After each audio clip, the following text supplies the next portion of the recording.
real connections. And this conversation is the secret to a life that is well lived.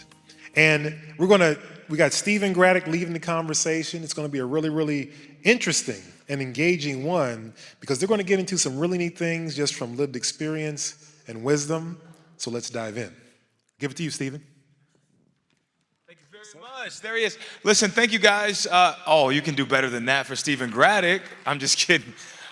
So glad to be here with you all and really excited to be able to start this conversation around wellness and really get you guys excited. If you don't mind, could you come a little bit closer so we can also see you? I know it feels like a stretch, but we want to make this super intimate in this conversation if you can. If you can't, I understand. But we have an incredible panel for you today. My name is Stephen Graddick. I'm the morning anchor at Fox 5 right here in DC and around the DMV area. I get a chance to wake up, thank you. I get a chance to wake up the entire DMV all the way starting at 4 a.m. in the morning, and we end at 11 o'clock. So of course, this is past my bedtime, so I'm gonna get to it. All right, let's get to the first panelist today. We've got Reggie Van Lee, the executive partner and managing director of AlixPartner.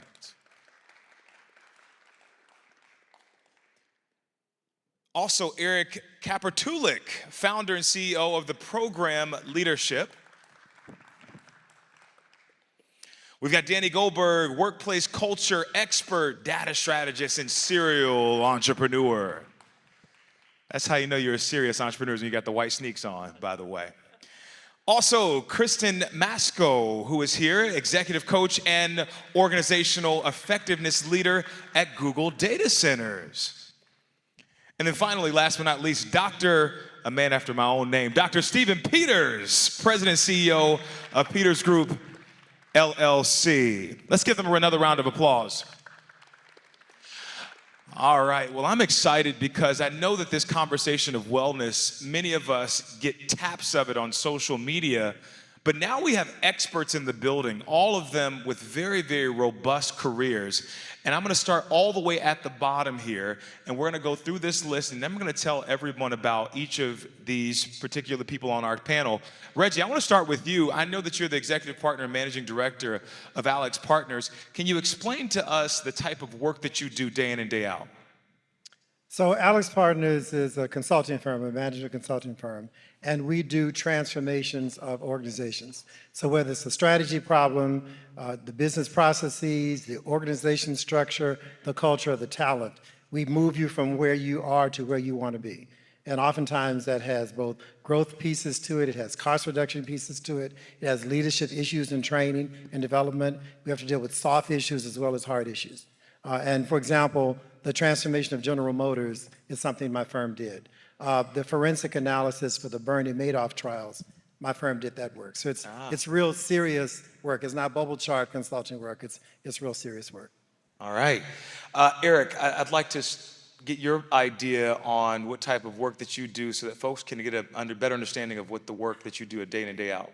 Yeah, thanks so much. As we were just laughing about behind stage here, LG and I here, Larry and I are classmates and graduates of the U.S. Naval Academy. We were where he played basketball and I was a lacrosse player. I then served 8 years in the United States Marine Corps as an infantry officer and then in Marine Corps Special Operations. I went to business school. I used to say how many years ago that was. Now I just say it was a long time ago.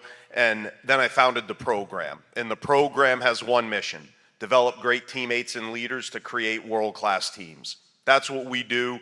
Now in this, our 18th year in business, we do so with more than 160 of the top collegiate and professional athletic teams and corporations throughout North America. Thank you. Danny Goldberg, let's talk about what a workplace culture expert, data strategist, and what type of entrepreneurial endeavors have you gotten yourself into? Yeah, absolutely. So I'm a workplace culture strategist, keynote speaker, and serial entrepreneur. I've been building businesses since I'm 14 years old, and I've done everything from building, failing, selling various businesses, and I'd like to think a lot of my work today really helps leaders and teams think about the holistic aspect of the workplace and how to help their people live a life well lived. Incredible, incredible.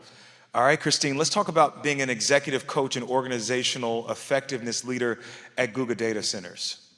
Yeah, sure thing. So I have been at Google for 15 years, And initially, I was leading finance organizations in Google Cloud, and I found that the part of the role I enjoyed the most was the people part, like really thinking about what makes an effective team, how teams work well together, and then also an interest in like how much time and energy companies can spend when teams aren't working well together, and how much sort of sunk costs there is that goes into unproductive conflict. And so I made a shift in my career to actually focus on that. So now I do organizational effectiveness for the Google Cloud data centers, and I work with leaders and teams and try to help them become more effective in the work that they're doing. Fantastic. Dr. Stephen Peters, as president and CEO of the Peters Group, LLC, what are your responsibilities? We specialize with educational leadership transformation. So we work primarily with inner city schools and urban school districts, also provide executive coaching for leadership transformation. Incredible, incredible. I want to pose the question. I want to start this off, and I'll start with you, Eric. What are the consequences if we do not live our lives well? Well, the consequences if we don't live our life well. Well, for me, I don't want to say we, but for me, and this is based on how I define a life well lived, or at least how I define success, is simply I don't end up as the best version of myself. Viktor Frankl, Holocaust survivor, world-renowned psychologist and author, wrote a book called Man's Search for Meaning. It's people's search for meaning. And in that book spoke to me. Mm-hmm. And in that book, he writes that his definition of success is that you end as the best version of yourself. You become the best version of yourself. Well, if that's true, if that's your truth, that means you only attain it the day you die. Not doing so means I didn't become the best version of myself, and for me, that would be disappointing. You know, Reggie, I'm thinking about designing a life well lived, and you've lived many different lives. You've reinvented yourself time after time. What has been the most profound version of you? Well, I mean, building what Eric said, to me, a life not well lived is a life of regrets. And the coulda, shoulda, woulda, mighta, that sort of stuff. So for me, anything I wanted to do, I tried it. Over time, I learned that oftentimes plan B is better than plan A. So you go after plan A, you do everything you can. And when I was 8 years old, my mother told me I didn't do a test well or something. And my mother told me that you should always do the best you can. And when you know you've done your best and it doesn't work out, forgive yourself and move on. It's the forgiving of yourself. Mm-hmm. It's the not living that life of regret that really makes a difference. So for me, because I've tried, I won't go into me too much, but I took my first ballet class at the age of 4. I studied ballet all the way through junior high school and high school, but I was also a math person. I went to MIT in civil engineering, left MIT, went to Alvin Ailey and danced. Left Alvin Ailey, went to Exxon as a research engineer, left Exxon, went to Harvard Business School. It's just like my resume is the most bizarre resume you can look at, but I have no regrets. Everything I wanted to do, I tried. And if it didn't work, I learned, well, maybe it just wasn't for me. Thinking of that, and I want to piggyback on that one, as you had to pivot between lives, if you must, what was the most complicated conversation you had to have with yourself? When I doubted myself, when I second-guessed myself, when I didn't follow my first mind, didn't follow my instincts, and when I listened to too many other people and too much other noise instead of doing that which is me. My only regret in life is when I know I shouldn't have done something, or I know I should have done it, I listened to somebody else, it didn't turn out the way, and I had nobody to blame but myself. So that notion of learning yourself, being true to yourself, and then always having that life of no regrets. Danny, when you think about being an entrepreneur, I know, how many of you want to start your own business in this audience? Boy, that's almost half the room. Everybody wants to start a business. That's incredible. Danny, and I imagine that starting a business at a young age had its own complexities. But what about starting a business in this day and time might they be confronted with? Yeah, so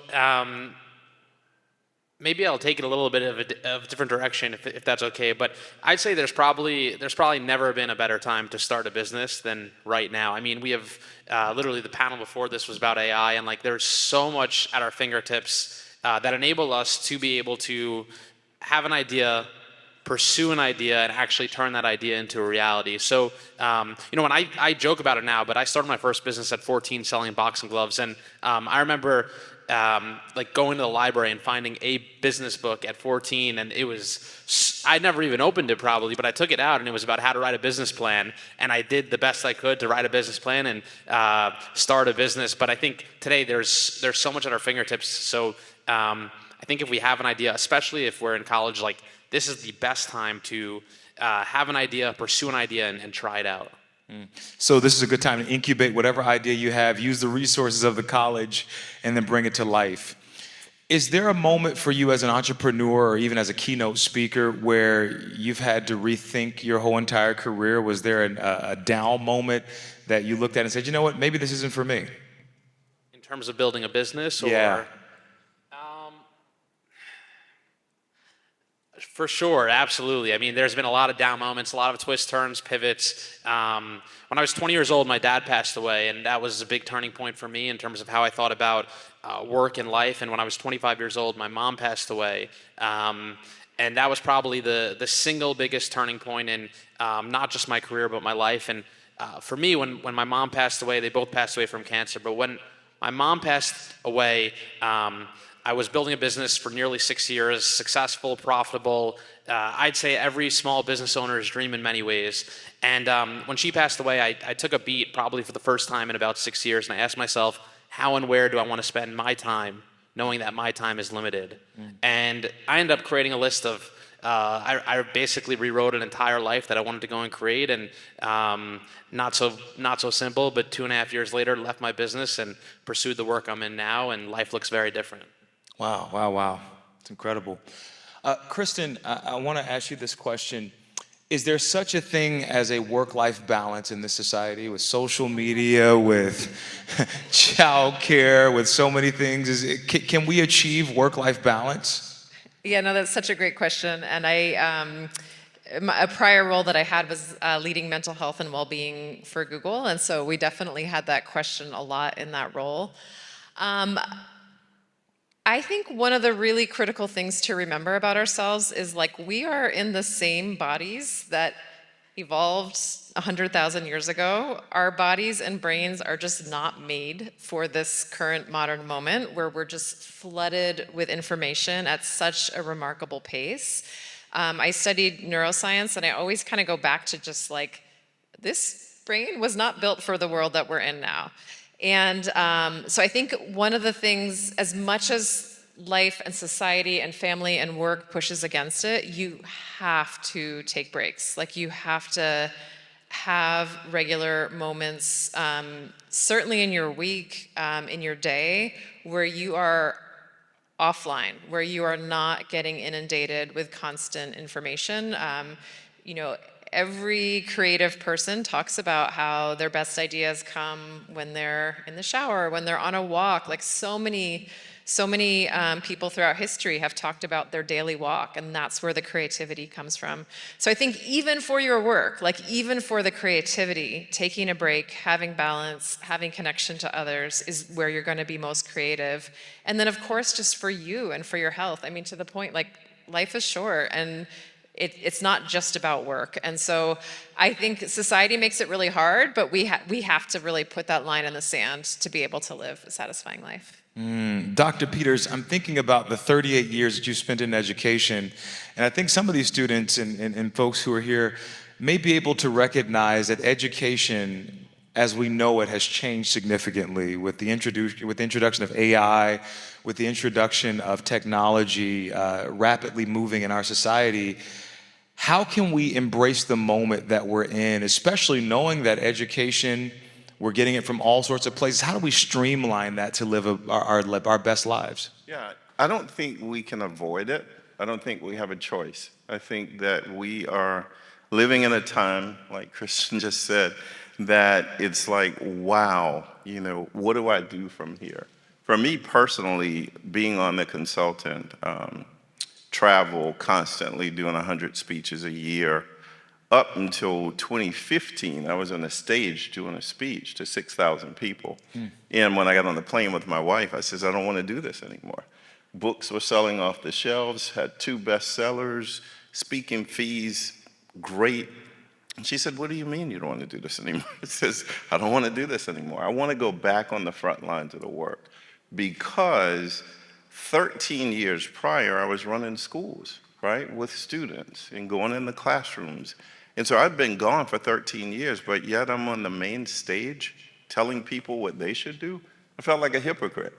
So I went back on the front lines of the work in 2015 for a year as principal in residence, and it was the most exhilarating experience I ever had in my life. Light stayed on, we kept eating, thanks to my wife and her support.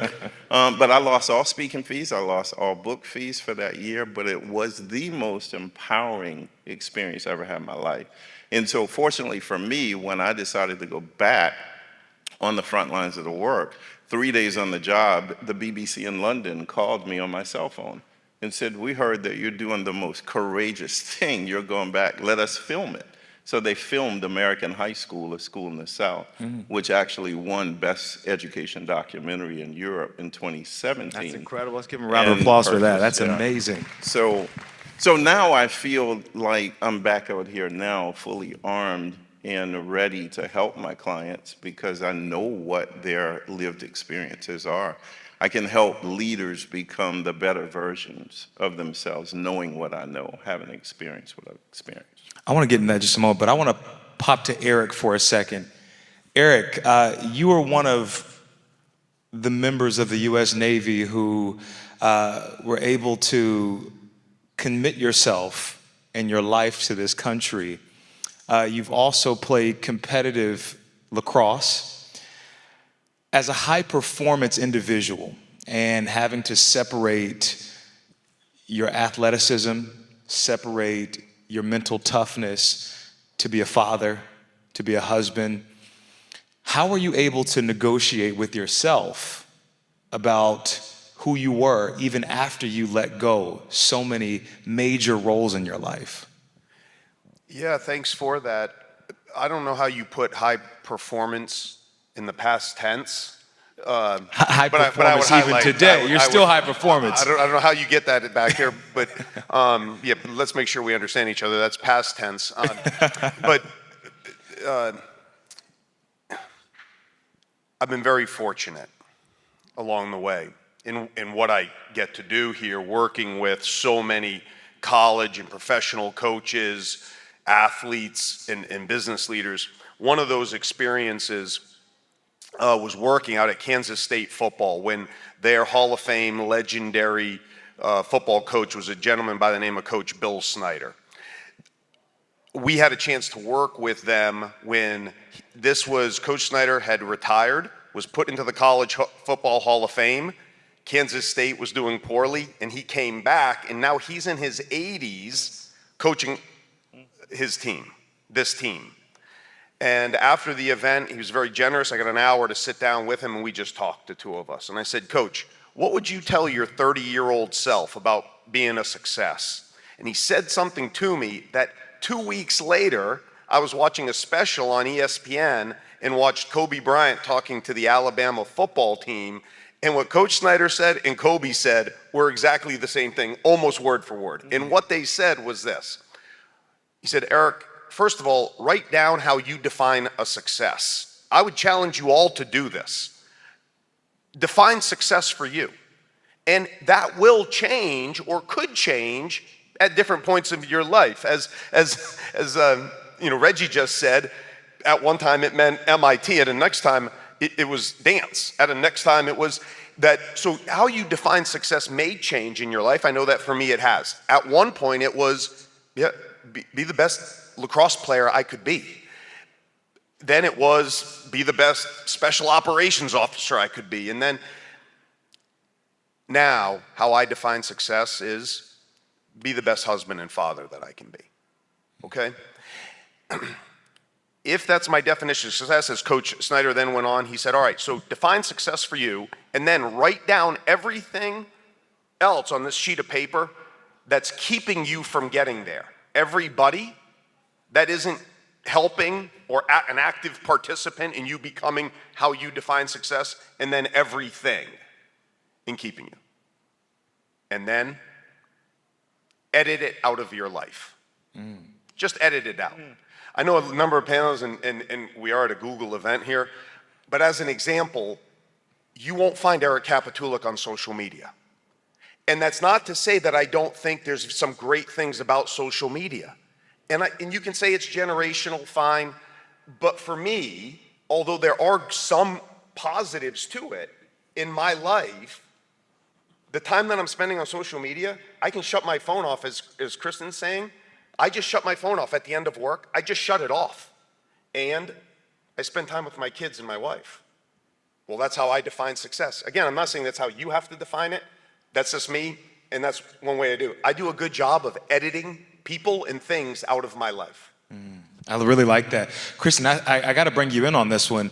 About the social media content, we are all being presented with a life well lived, right? If we're talking about the secret of a life well lived, is the chase and the pursuit for a Instagrammable life, is it worth it?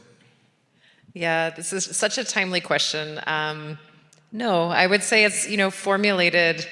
It's kind of tricking all of our instincts for maximal unhappiness. And so going back to this idea, I always love to think in terms of origin and like, what's our origin? We, evolved in groups of 100 to 150 people. And that's kind of the like size of group that we're capable of keeping track of, right? Like to really like know people, can I trust this person? What's the relationship?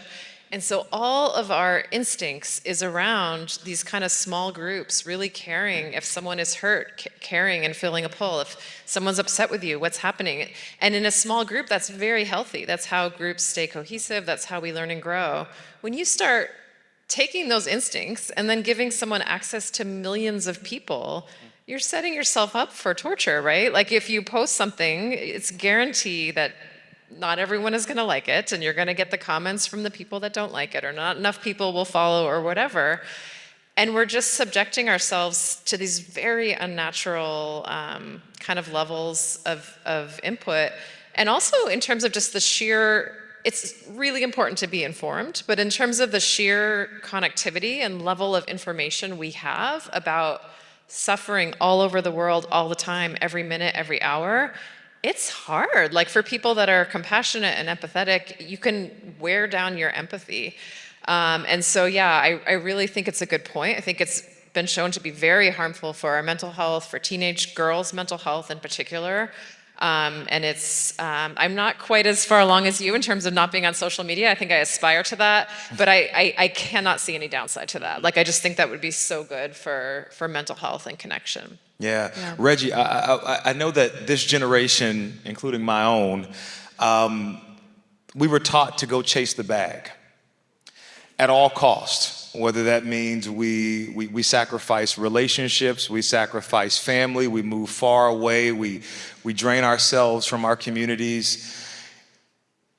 Is that the proper way to negotiate with your career and your life at a young age? Even though you've had multiple careers, was every move for you about chasing the bag?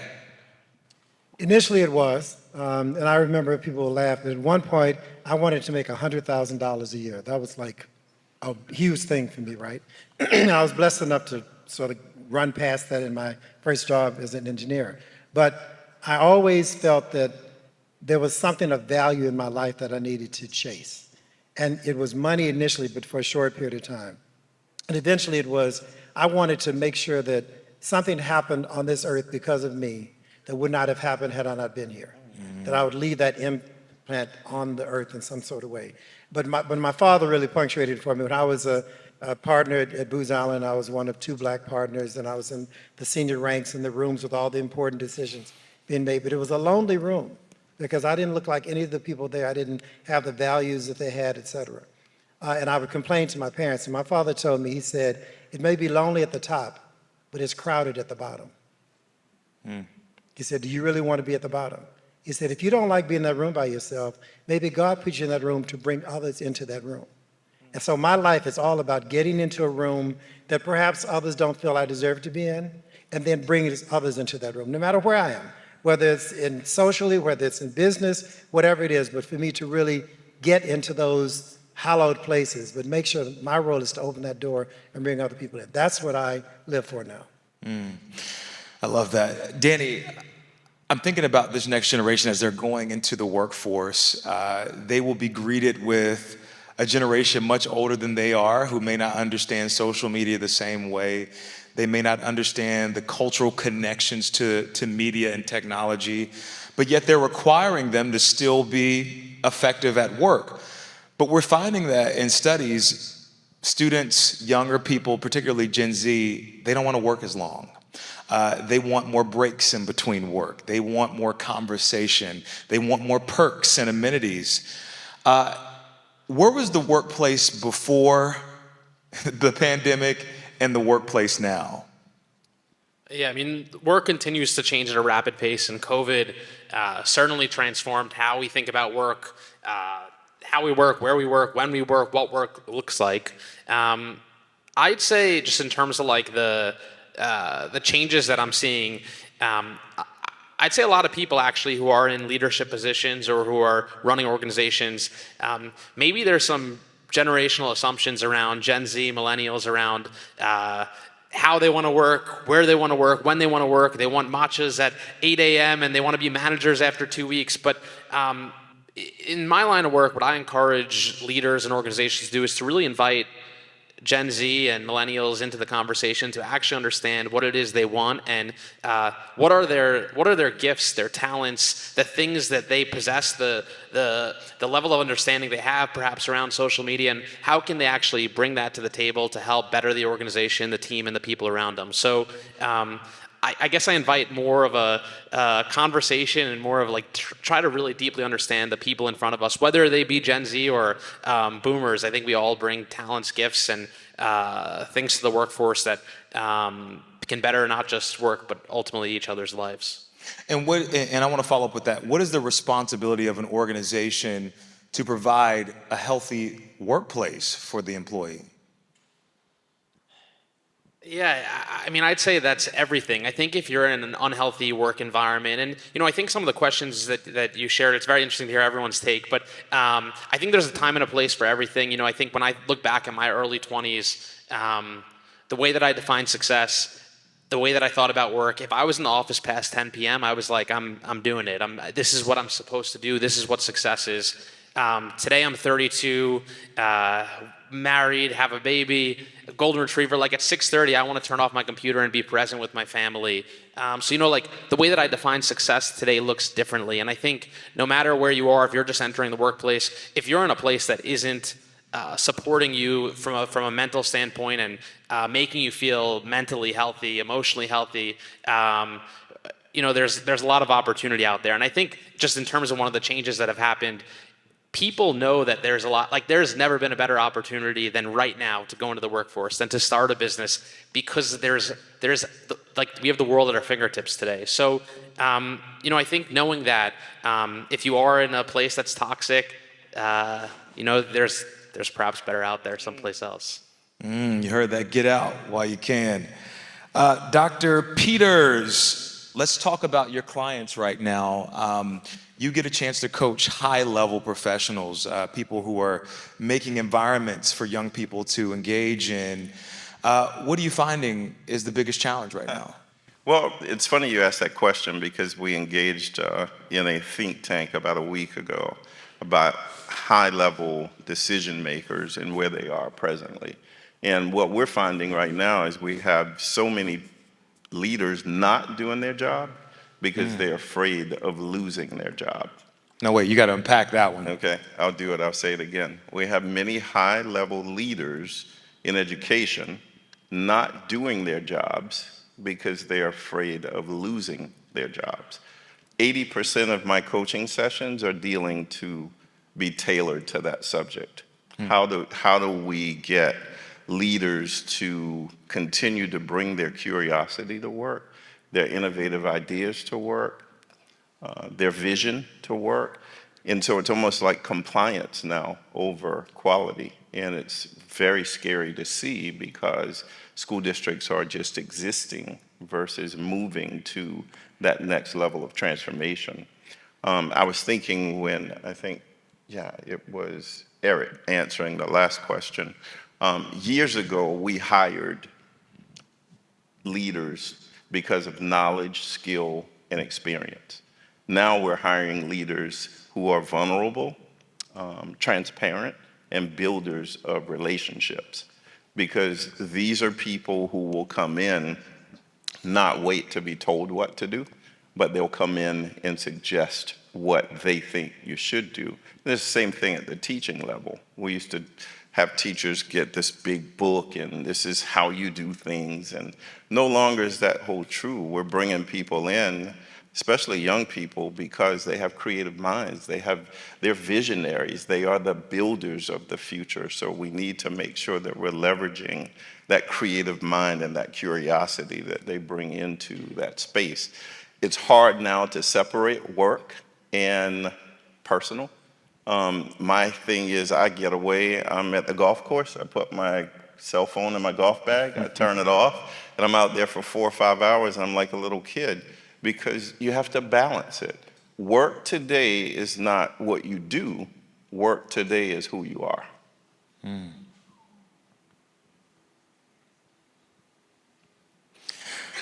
Well, I think that's such an interesting thought because many of us, and I'll say this as a person who has gone through a historically black college and university, so much of our existence and the type of resiliency that you have to complete an education at HBCU requires you to embody the type of work that you do.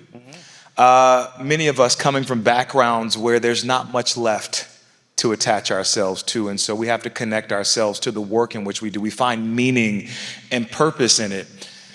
How do you stand on purpose? And anyone can answer this question. How do you stand on purpose while also creating at least a life that is separate from the work that you do?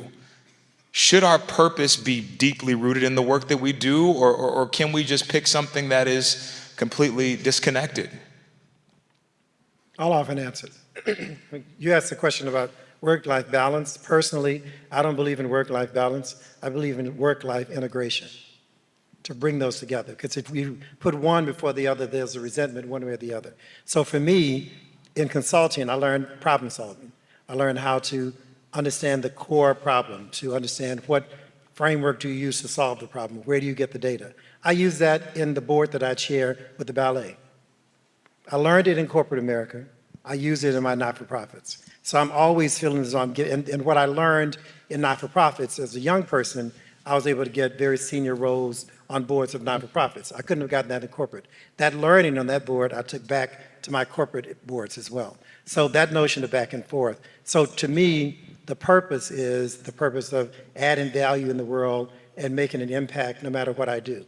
Whether it's in church, whether it's on the basketball court, whether it's in corporate America, whether it's out on the street in the grocery store. So that notion of purpose, I've been able to hold on to. And I was wise enough to make the decision of some set of core values for me that I would not go against. And I've seen people who went against their core values and eventually paid the price for it. So I'd like to say I had this wisdom. I didn't have the wisdom. I just decided I wasn't going to do some stuff, and it's turned out much better for me.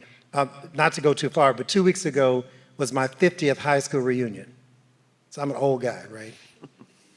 We held it at my house in Houston. I have a house in Houston.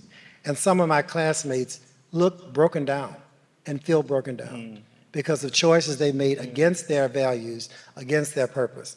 And I can say now that, the attractive kids in high school and the football players and all exciting people that didn't have the same sort of purpose in life now have a purposeless life. So I would encourage you to know yourself, do that which works for you. It will turn out okay. Being that good person, it'll turn out for you okay, because it's too late now for them to wind the tape back on some of the choices they made in life. Anybody else want to get in on that one? Sure, Kristin.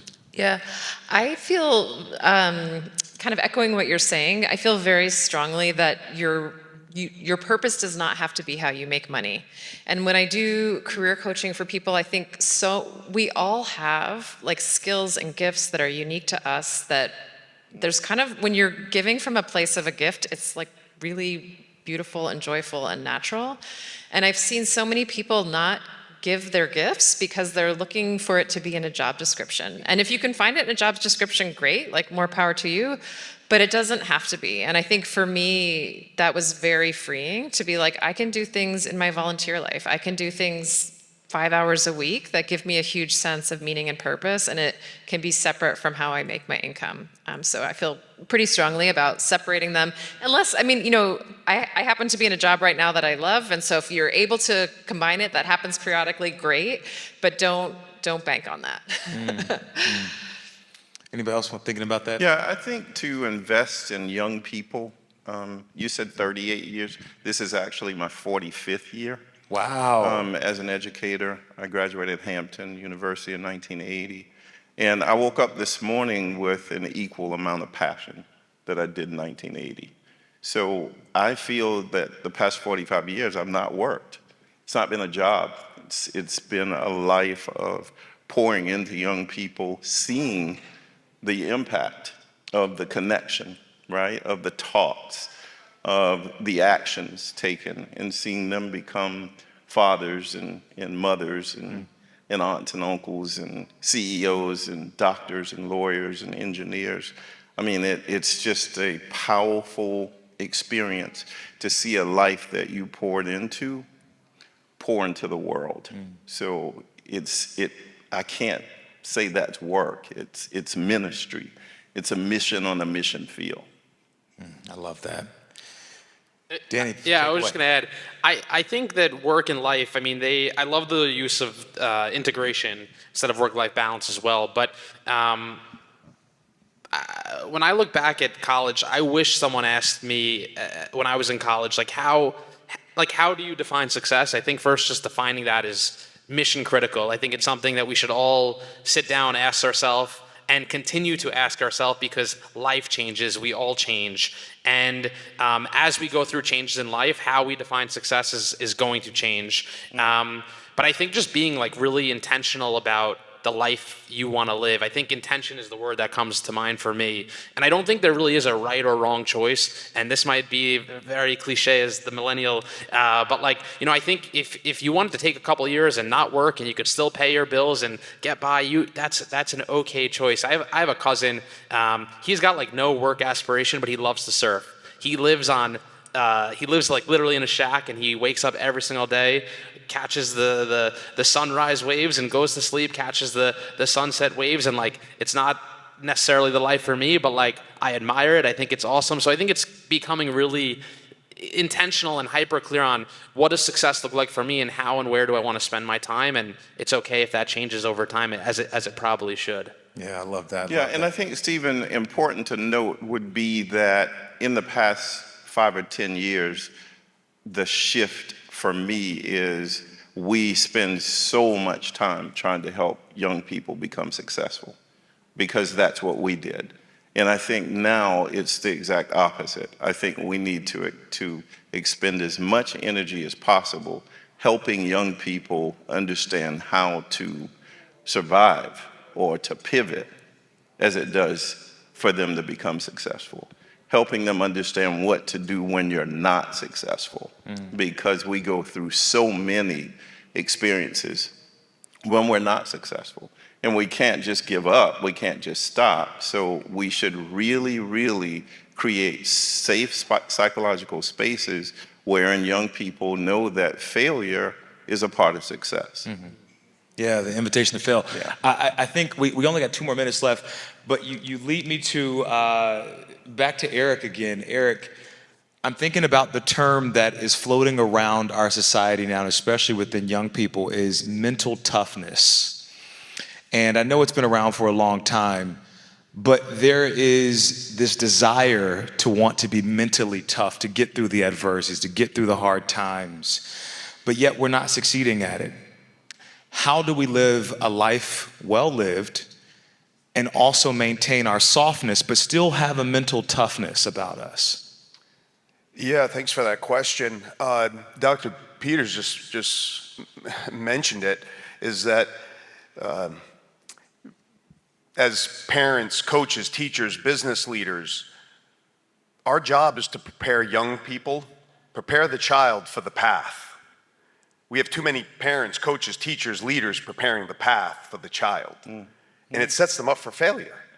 Because if we're going to be successful, any of us, I'm sure all of us in this room at some point in our life have dealt with adversity. It's not stopping. It's coming, and it's going to keep coming and keep coming and keep coming. So our ability to be resilient.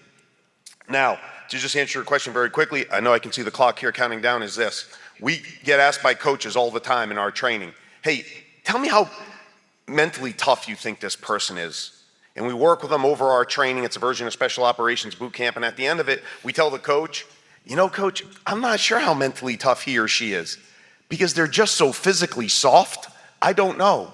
I think what we have to understand as a community here is that it's not mentally tough or physically tough or emotionally resilient. It's physically and mentally and emotionally resilient. Those three things go hand in hand with each other. Of the three, if you were to, and again, this is just me and my success depends much more on my ability to remain emotionally resilient. Emotionally resilient does not mean no emotion. No emotion means you are a psychopath.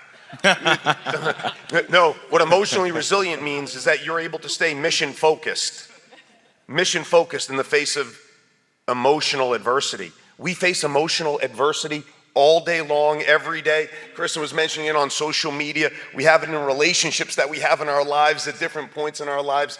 We have this, you have a newborn at home. That newborn gets born, I'm not sure what happens, but we have more emotional adversity with our wives that day. Something happens, right?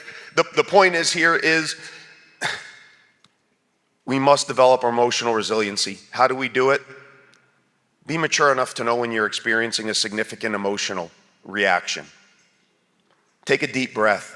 Take a couple of deep breaths. Activate your parasympathetic nervous system and think. That's what makes us resilient. Any idiot, I was in special operations, any idiot can get angry and flail. Throw a temper tantrum. Be mature enough to recognize when you're experiencing a significant human emotion. Take a deep breath, and then the key word here is think. Think, how do I respond to this natural human emotion that I'm feeling that's going to best help my team accomplish its mission, whether that team is your wife, whether it's you and your child, your family members that Reggie was talking about being in Houston with, whoever it might be. Think, how do I best respond to this natural human emotion that I'm feeling to best help my team accomplish its mission? I challenge you to do it. Let's all take a deep breath together. Let it all out. All right, give these men and women a round of applause. Reggie, thank you. Eric, thank you. Danny, thank you. Kristin, thank you. Dr. Peters, thank you so much. And this has been extremely helpful, and I hope that you all have taken something away and are able to use this and integrate this into your work-life balance. Let's give them a round of applause one more time.